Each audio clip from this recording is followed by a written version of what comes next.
Konkretno meni je inspektor u civilu prišao, uhvatio me za ruku, rekao je pođi sa mnom i ubacio u maricu kombi, kako li se već zove.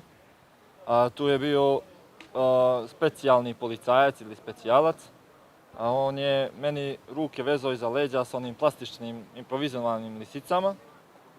Kada mi je svezao ruke, ja sam mu rekao da mi je pretegao, da me boli.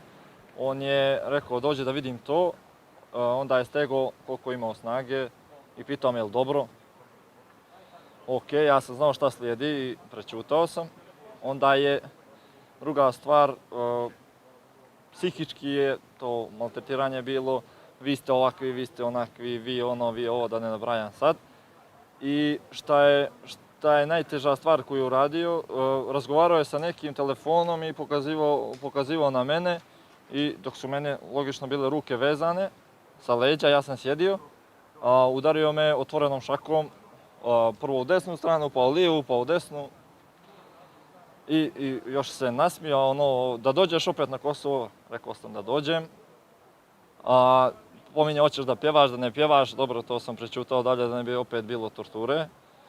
I svaki put kad je bilo kočenje, pošto ja sam sjedio, on je stojao tačno iznad mene, svaki put kada Marica zakoče, on je probao koljenom da me udari ispod pojasa, kao nenamjerno, i svaki put bi mi se osmjehivao podrugljivo.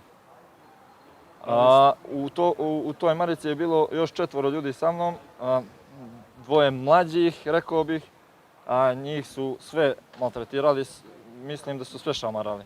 Pogotovo ovog jednog momka iz 2-3 navrata ga je udarao šamarima. Momak, mladić, neki možda 60-70 kg, specijalac od 2 metra ga udara. Možda mi je to najteži trenutak u tom kombiju. U stanici sam vidio isto još dosta maltretiranja, ali eto, bit će drugih da možda da kažu o tome.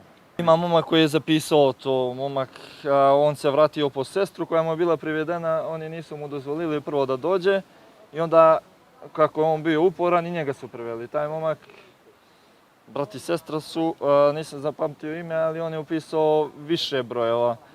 Ja sam ovom specijalcu koji je mene maltretirao konkretno tražio da vidim ima li neki broj po čemu bi ga prepoznao, eventualno radi neke prijave ili šta li već, šta slijedi, nije imao ništa na sebi. Znači imao je samo oznaku njihove specijalne jedinice, ta 3 slova koja stoje tu.